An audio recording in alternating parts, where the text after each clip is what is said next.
It's noon here in Ventnor City, New Jersey, and our nation's capital, Washington, D.C., ladies and gentlemen. And this is CarEdge Live for Friday, April 25th. Don't ask what got in me, because I have no damn idea. With your hosts, me, Ray, still sporting some collared shirts, and Zach, well, going collarless today, but wearing a damn good-looking hat.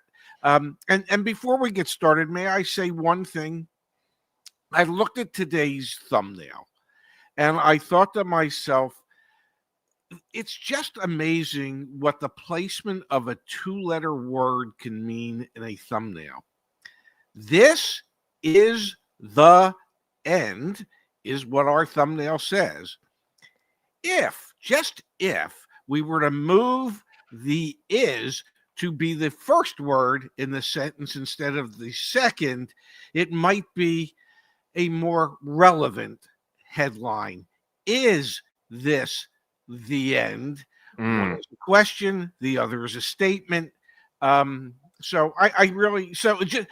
being nitpicky, damn it, and I do apologize for that, but all right, we'll see how effective I am live on the show today, updating that as we go. So stay tuned for the live redesign. Today's show of CarEdge Live is brought to you by our sponsor, Delete Me. We're going to be talking about them in about 7 minutes. And a friendly reminder, folks, that even amidst all the car market chaos, CarEdge has your back.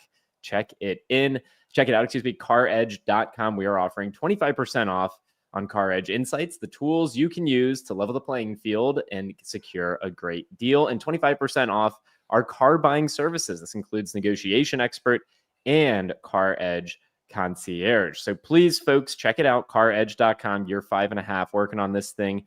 So exciting. Let's start with the Nissan news, Dad.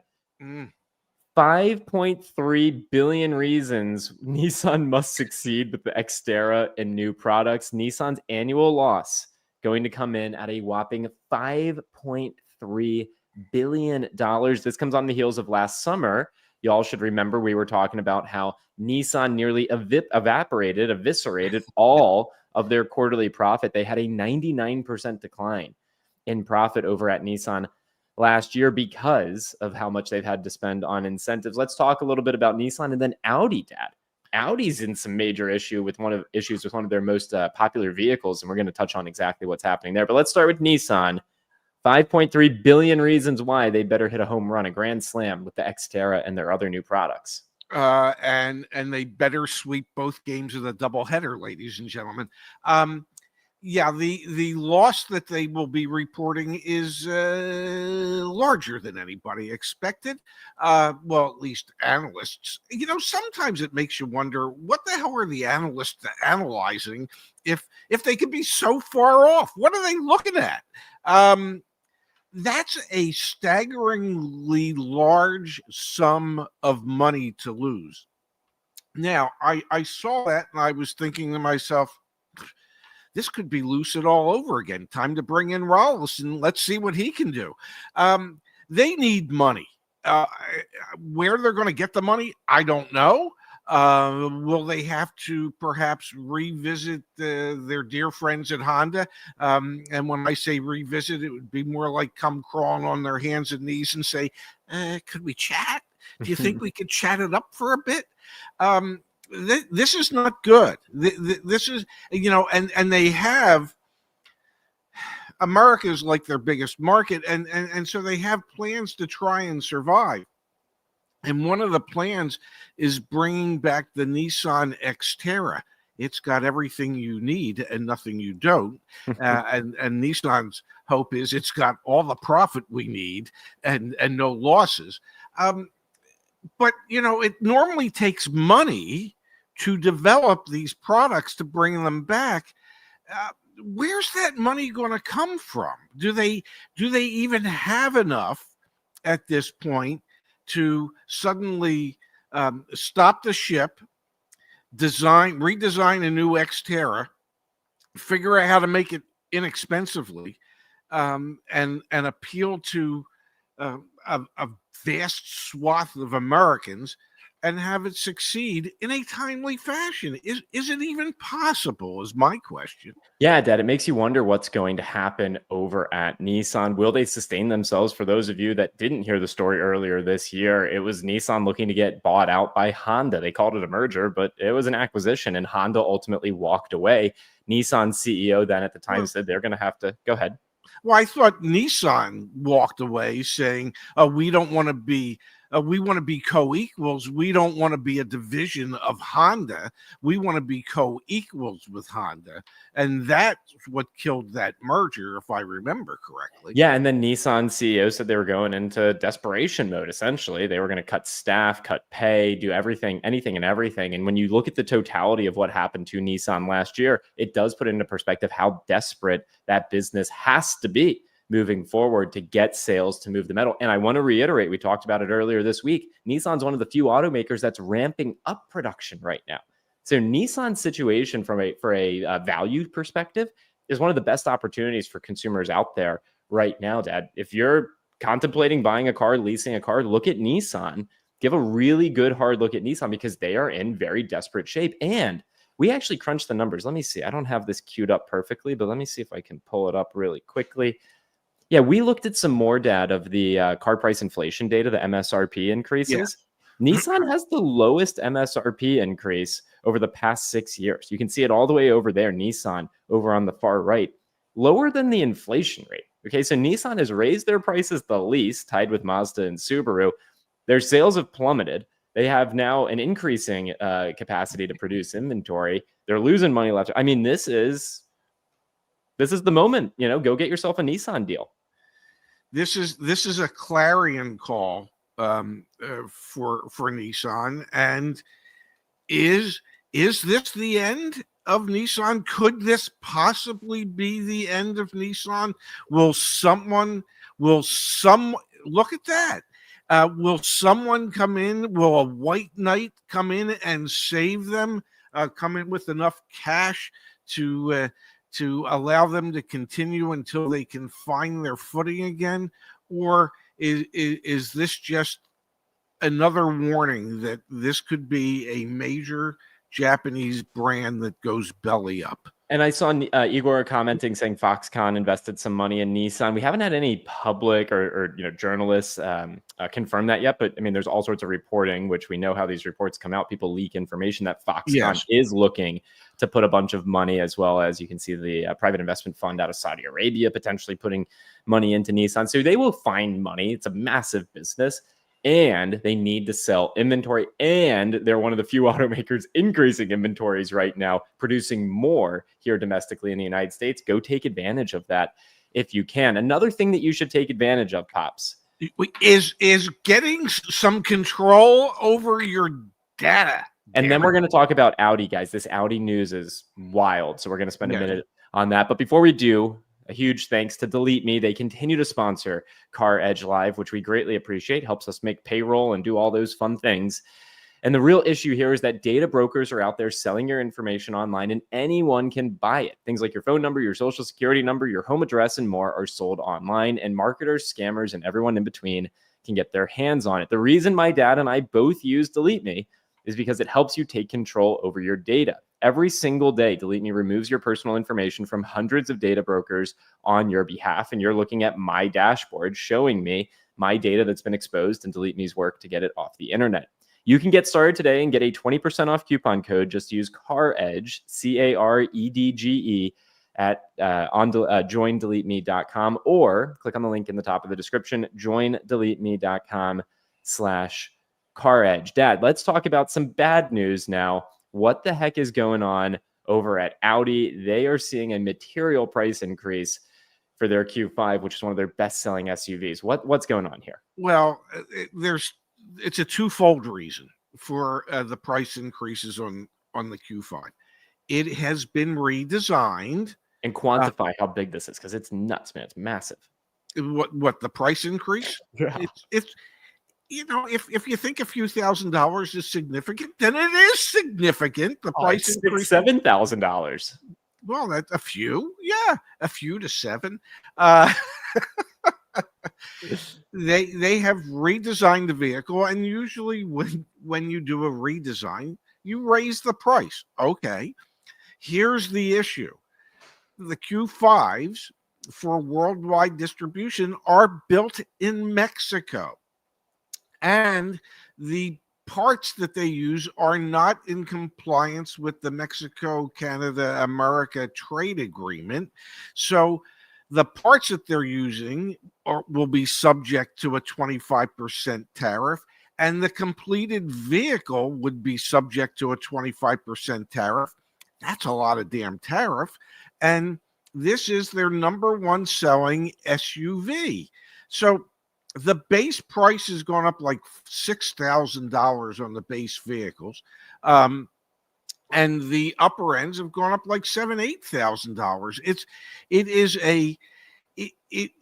and even Audi admits they're not sure that enough people would be willing to spend the extra money to buy it. So who's going to absorb all the extra tariff costs?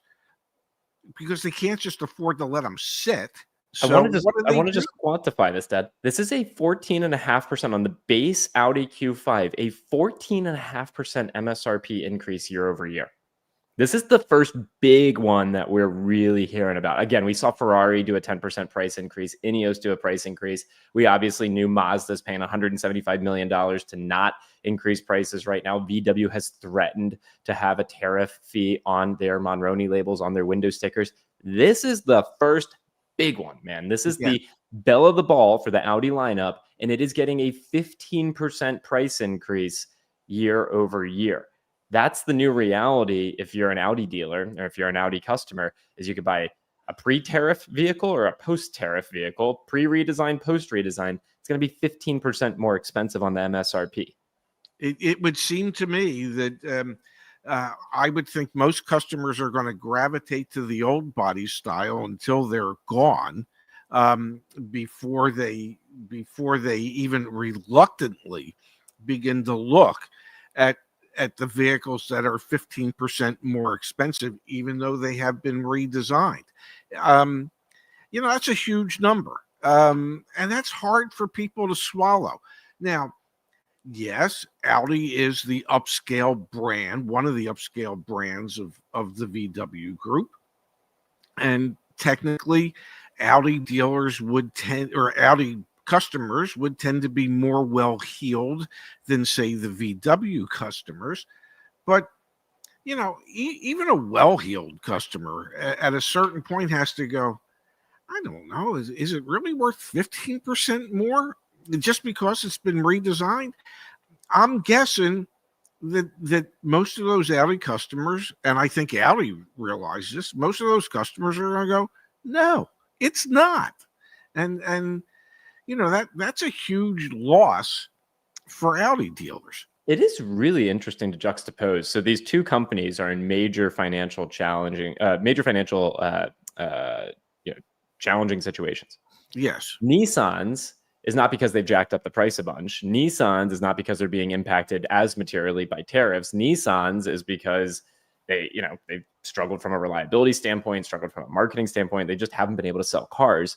And now they're trying to increase production, but they're losing so much money on incentives to get these cars sold.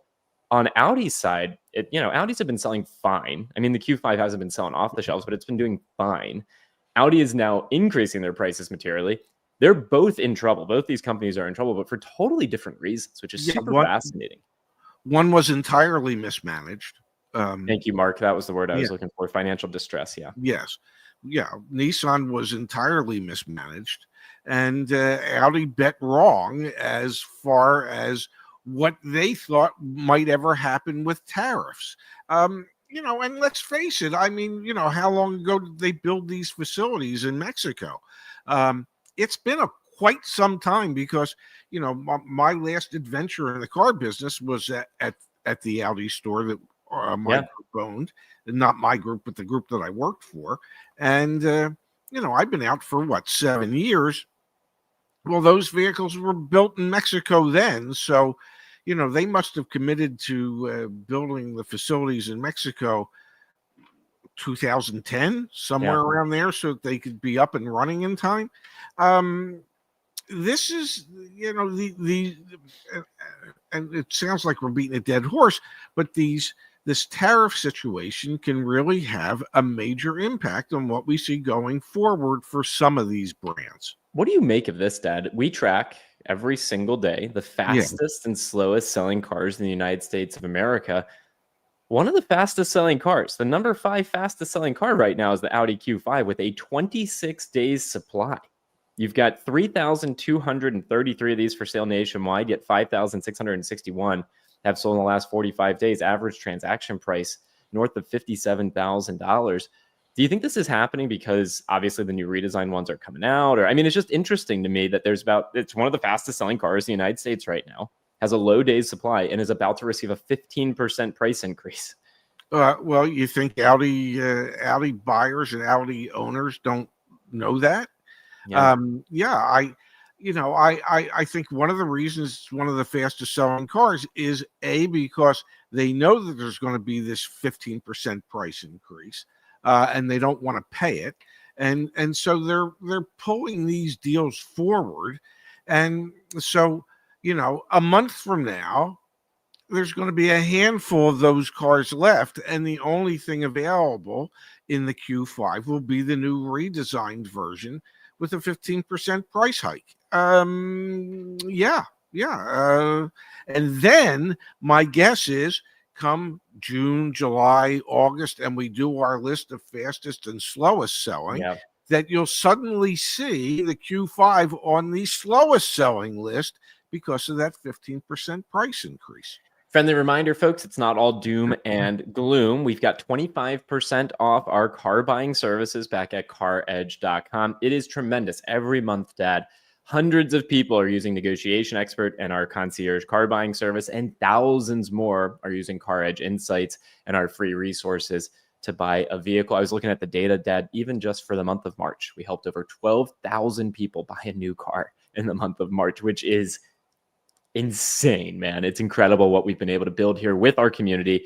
Check it out, folks, caredge.com, and then click on, from that homepage, click on the car buying services, and you can learn more about our Negotiation Expert service and our car buying service. You can even see the savings we've been able to get for our community. We are transparent here. Every deal we do, you can see, you can know.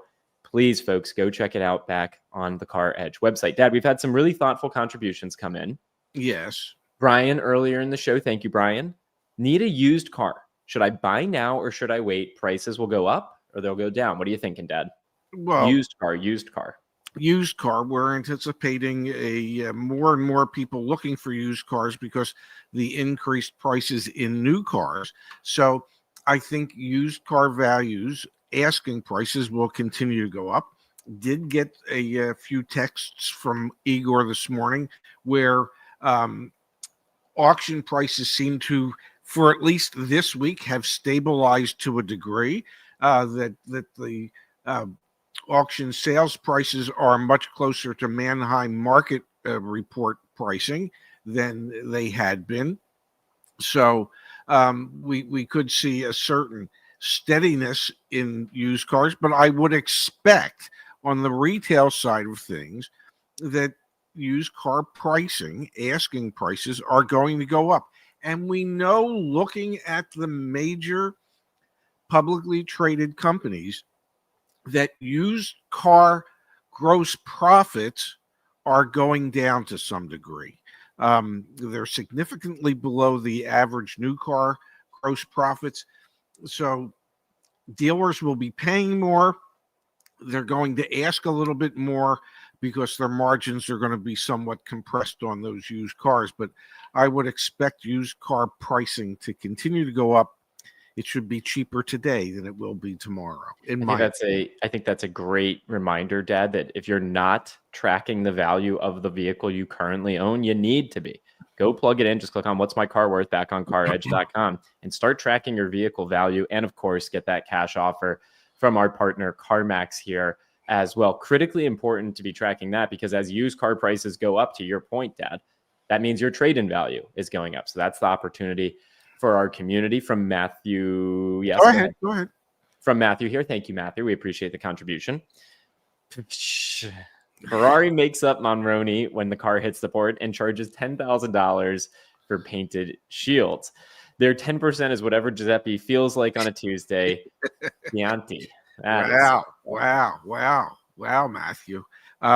So for $5, you want to see how many people you can piss off in one little comment. I like that. Yeah. How many people did you offend? Yeah. And from Matthew here, thank you, Matthew. Ray, for you, I make a special price. Oh God. Thanks, Matthew. And then Dad Joe here, looking out for your well-being. Seems Ray has stopped chair dancing. There, I'm chair dancing. I'm trying to, I'm getting old. We are literally 1 month away today from my 74th birthday. I need to conserve my energy in case there has to be some type of special performance when we go to our birthday luncheon this year. This is true. Maybe there will be a special performance. Who the heck knows what that means? And may I say one thing about used car values? I shared with you earlier this week that the Clubman that I once owned that I asked Carvana for a value on, and they keep updating it. That went from, what was it, $16,400 to $19,000 in the span of 2 months. And then in the span of a week, it went from $19,000 to $20,000. So somebody is paying up for these used cars. Now, we know Carvana, they make $1 trillion per used car sold, or what appears to be $1 trillion per. I'm joking when I say $1 trillion, folks, but they make more than any other used car retailer. So if they can afford to pay $20,000 for a low mileage 2020 Clubman, think about what they're asking for that damn thing. Pops, have you entered it back on our website and gotten the CarMax value? I have not. Can you do me a favor? Can you do that? Because again, we have a partnership with CarMax. That team's been very kind to us. They're bending over to do things for the CarEdge community. I'm going to ask you, Dad, after today's show, because I appreciate that we talk about Carvana. They're massive. We have to talk about Carvana. I'd rather give the airtime to our partner. Okay. Well, you know what? They actually have a relationship with us, the Carvana team. They didn't like necessarily all the videos we've made about them, and so they decided they didn't want to partner. So you know what? Let's give the energy to CarMax, not Carvana. Okay, and I'll be more than happy to do that. We can do it at the end of the show. You can walk me through it. Yeah, you know what? We'll do that. We'll do it live. That's it. We'll do that at the end of the show. Let's add it live. We'll add it live. Yeah. And then we'll be able to compare CarMax and Carvana. That is what our community should be doing. You should be comparing and trying to find who's going to pay you the most money. That is 100% the best way to approach these things. From Michael here, Dad. Thank you, Michael. We appreciate the contribution. Zach, that hat makes you look even younger. Ray, great point at the start of the show. Have a great weekend. Gentlemen, I'm loving the hat look, actually. I think I look good. No, I think you do too. And what's that say? Rhodes Ranch? Isn't it? Yeah, it's some golf course in Las Vegas. Yes, it is. And I know exactly where it is. Yeah. I'd like to go visit sometime. Yeah. Well, thank you, Michael, for the kind contribution. Thank you. We really appreciate it. Would I look younger if I wore a hat? I don't think so, Dad. Matthew reminding us. Thanks, Matthew. It's not a joke. They legitimately do the Monroney labels at the port. That's fascinating. Yes, that is true. Yes. And then Dad here from Jeff. Saw your ad on the Cars and Bids podcast. Yeah, we're starting to work with Doug DeMuro, Daddy Doug over at Cars and Bids. I say that with the utmost respect. Mr. DeMuro, you were part of the inspiration for me to start our YouTube channels with my dad years ago. So yeah, Dad, we are advertising on Cars and Bids. Isn't that cool? And I understand we're advertising on TK's Garage. I've heard. Look at us. Well, here, can I share something with the folks out there? When you do comments like this, that's how I learn what the hell we're doing. If you think I am actively involved in the day-to-day operations of CarEdge, well, other than doing the live show and doing some videos, that is the extent of my work at CarEdge. I have nothing to do with what we decide, where we decide to spend money, or who we're advertising with, or none of that. but yeah, I love learning about it because, well, obviously my son doesn't share that information with me. So, Dad, if Doug DeMuro asked you about your quirks and features, would you answer? What was that? If he asks you about your quirks and features, would you give him answers? Oh, absolutely, because I got plenty of quirks and very few features. Yeah. All right, folks, let's add my dad's old Mini Clubman to the CarEdge garage. So I'm going to come here, Dad. I'm going to click add another car. What do you want to name this?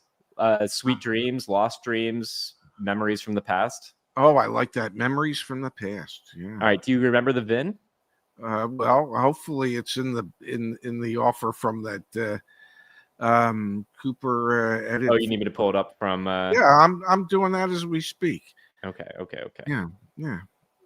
See if it gives me the VIN so I can help you with that. Yes, are you ready? I am not, but now I am. Okay. The VIN was WMWX-J1C09L2M42214. Okay, perfect. And that was in New Jersey. How many miles were on the vehicle, Dad? They're guessing that the current mileage is 17,745. And then monthly mileage, whatever. Monthly mileage, what, 200 a month? Yeah. I mean, come on. I don't drive anywhere. We'll just say you paid cash for it, whatever. Okay. Yeah. Does it want a color? Nope, not yet. CarMax will. All right. Yeah. So we'll go VIN. Your zip code, Dad, is 08406. Let's get my offer. And it was all four? It was an S all four. S all four. Yeah. It had Apple CarPlay. Oh, yes. Harman Kardon sound. Oh, of course. Navi. Oh, yes. Yes. Automatic cruise control. Yeah, because that was one of the things we didn't. Did it have leather and suede leather seats? Yes, it had leather seats. Yeah. Memory seats. It had the sunroof. Yeah. Power seats. Yes. Driver assistance package premium. Signature. Signature was iconic, I think. Okay. It had it all. No accidents, no frame damage, blood damage. No.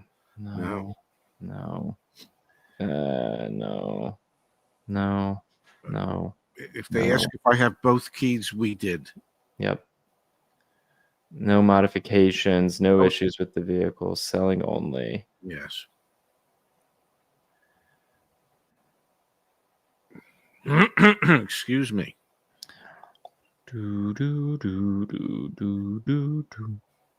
Whoa! That offer is $2,600 more than the Carvana offer. All right, folks. I only wish I still had that car. I would sell it to them gladly. Wow. I like that. Unbelievable. That again, that vehicle Carvana had valued it at what, like 14 grand? 16.4. Then I got a notice in February. That was back in February. And then, now we're being savvy. We're tracking the vehicle value. Yes. And it's gone up $6,000 to a competitor, CarMax. Yes. In what, 2.5 months? 2 months? February 26th was the original. 2 months. 2 months. In 2 months, your car appreciated $6,000. Folks, if you are not tracking your vehicle value, back on the website and just do what we just did right there. Now's the time. Now's absolutely the time. Indeed. Oh my God. I wish I would have emptied out my annuity and just bought used cars back in January. We'd be rich today, young man. Just selling them all to CarMax. We'd be rich. Well, folks, you're helping us pay rent every month. We appreciate it, Michael. Thank you so much. Ray, regarding day-to-day operations, if CarEdge was a university, you'd be chancellor and Zach is president. Your CarEdge's font of wisdom, Igor would be the board chair. There you go. I like that. I like that. Yeah. You know, what do I describe when somebody asks me, what's your job title? I tell them spokesperson. Spokesperson, baby. All right, folks, that's another show in the books. I'm going to do another reminder that if you're an entrepreneur out there, I started coaching recently. I did executive coaching training. So if I can help you out in any way, check out my personal website, chefska.com. You can read about the journey. I will be posting this weekend some more content talking about the CarEdge journey over here on chefska.com. And like I said, if you're interested in coaching, if you're an entrepreneur out there, it'd be awesome to meet you. So please check it out back on my personal website. And Dad, let's do it all again on Monday. We'll do more CarEdge Live. We'll hang out. Maybe we'll even track your vehicle values some more. And a tremendous thanks to everyone in our community. This has been a hell of a month. Lots of uncertainty, lots of ups and downs, and it's been a lot of fun to stay on top of it with you. So thank you, Dad. Enjoy the upcoming weekend, and we'll see you back here on Monday. Yep. Have a great weekend, handsome. I love you. Love you too.